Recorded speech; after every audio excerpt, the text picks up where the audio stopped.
ದೇಶಾದ್ಯಂತ ಉಂಟಾದ ಎಲ್ಪಿಜಿ ಸಿಲಿಂಡರ್ಗಳ ಕೊರತೆ ಇದೀಗ ಗ್ರಾಮೀಣ ಪ್ರದೇಶಗಳಿಗೂ ತಲುಪಿದ್ದು, ಗುಡಿಬಂಡೆ ತಾಲೂಕಿನಲ್ಲಿ ಅಡುಗೆ ಅನಿಲ ಸಮಸ್ಯೆ ಗಂಭೀರ ಬಿಕ್ಕಟ್ಟಾಗಿ ಪರಿಣಮಿಸಿದೆ.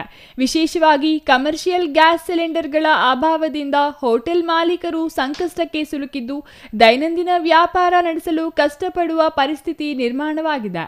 ಈ ಕೊರತೆಯನ್ನು ದುರುಪಯೋಗ ಮಾಡಿಕೊಂಡ ಕೆಲ ದಂಧೆಕೋರರು ಗೃಹ ಬಳಕೆ ಸಿಲಿಂಡರ್ಗಳನ್ನು ಕಾಳಸಂತೆಯಲ್ಲಿ ಹೆಚ್ಚಿನ ದರಕ್ಕೆ ಮಾರಾಟ ಮಾಡುತ್ತಿರುವುದು ಬೆಳಕಿಗೆ ಬಂದಿದೆ. ಈ ಅಕ್ರಮ ಚಟುವಟಿಕೆಗಳ ವಿರುದ್ಧ ಕ್ರಮ ಕೈಗೊಂಡ ಅಧಿಕಾರಿಗಳು ಗುಡಿಬಂಡೆ ಪಟ್ಟಣ ಹಾಗೂ ಸುತ್ತಮುತ್ತಲಿನ ಹಲವಾರು ಪ್ರದೇಶಗಳಲ್ಲಿ ದಾಳಿ ನಡೆಸಿದರು. ತಹಸೀಲ್ದಾರ್ ನೇತೃತ್ವದಲ್ಲಿ ಪೊಲೀಸ್ ಇಲಾಖೆಯ ಸಹಕಾರದೊಂದಿಗೆ ನಡೆದ ಕಾರ್ಯಾಚರಣೆಯಲ್ಲಿ ಒಟ್ಟು 45 ಎಲ್ಪಿಜಿ ಸಿಲಿಂಡರ್ಗಳನ್ನು ಜಪ್ತಿ ಮಾಡಲಾಗಿದೆ. ತಹಸೀಲ್ದಾರ್ ಅವರು ಮಾಹಿತಿ ನೀಡಿದಂತೆ ಜಿಲ್ಲಾಧಿಕಾರಿಗಳ ಆದೇಶದ ಮೇರೆಗೆ ಈ ದಾಳಿಯನ್ನು ನಡೆಸಲಾಗಿದೆ. 3 ದಿವಸದಿಂದ ನಾವು ಈ ಸಿಲಿಂಡರ್ ಬಗ್ಗೆ ಎಷ್ಟು ಅಭಾವ ಇದೆ ಅಂತ ಹೇಳ್ಬಿಟ್ಟು ನಿಮಗೆಲ್ಲ ಗೊತ್ತಿದೆ. ಇದ್ರ ವಿಚಾರವಾಗಿ 3 ದಿವಸದಿಂದ ನಾವು ಅದನ್ನ ಕಣ್ಣು ಇಟ್ಟು ನಮ್ಮ VS ಪೊಲೀಸರು ಎಲ್ಲರೂ ಸಮ್ಮುಖದಲ್ಲಿ ನಾವು ಇವತ್ತೊಂದು ದಿವಸ ಬೆಳಗ್ಗೆಯಿಂದ ನಾನು ಚಾಲನೆ ಮಾಡಿದ್ದೀವಿ. ಹಾಗಾಗಿ ಇವತ್ತೊಂದು ದಿವಸ ಈಗ ನಾರಾಯಣ ನಾಯ್ಕ ಏನು ಹೆಸರು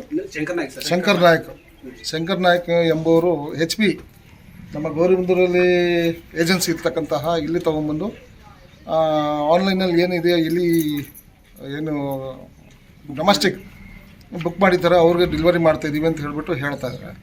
ಸೊ ಹಾಗಾಗಿ ನಮಗೆ ಅನುಮಾನ ಇದೆ.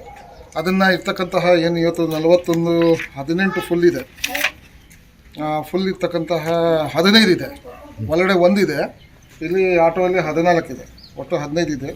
ಮತ್ತು ಎಂಟಿ ಸಿಲಿಂಡರ್ 31 ಇಟ್ಕೊಂಡಿದ್ದಾರೆ. ಯಾವ ಲೆಕ್ಕದಲ್ಲಿ ಇಟ್ಕೊಂಡಿದ್ದಾರೆ ಅಂತ ಹೇಳ್ಬಿಟ್ಟು ನಾವು ಕೇಳ್ತಾ ಇದ್ದೀವಿ. ಅದನ್ನು ಜೊತೆಗೆ ಕಮರ್ಷಿಯಲ್ 8 ಇದೆ. ಕಮರ್ಷಿಯಲ್ ಡೊಮೆಸ್ಟಿಕ್ ಕಮರ್ಷಿಯಲ್ ಏನಾದರೂ ಅವರು ಫಿಲ್ ಮಾಡಿಬಿಟ್ಟು ಕೊಡ್ತಾಯಿದ್ರು ಅಂತ ಹೇಳ್ಬಿಟ್ಟು ನಮಗೆ ಅನುಮಾನ ಇತ್ತು. ಹಾಗಾಗಿ ಇವತ್ತಿನ ದಿವಸ ನಾವು ದಾಳಿ ಮಾಡಿದ್ವಿ. ಅದನ್ನೆಲ್ಲ ನಮ್ಮ ವಶಕ್ಕೆ ನಾವು ತೊಗೊಬಿಟ್ಟು ತನಿಖೆ ಮಾಡಿದ್ವಿ. ಮುಂದಿನ ಮೇಲಾಧಿಕಾರಿಗಳು ನಾವು ಶಿಫಾರಸು ಮಾಡ್ತೀವಿ.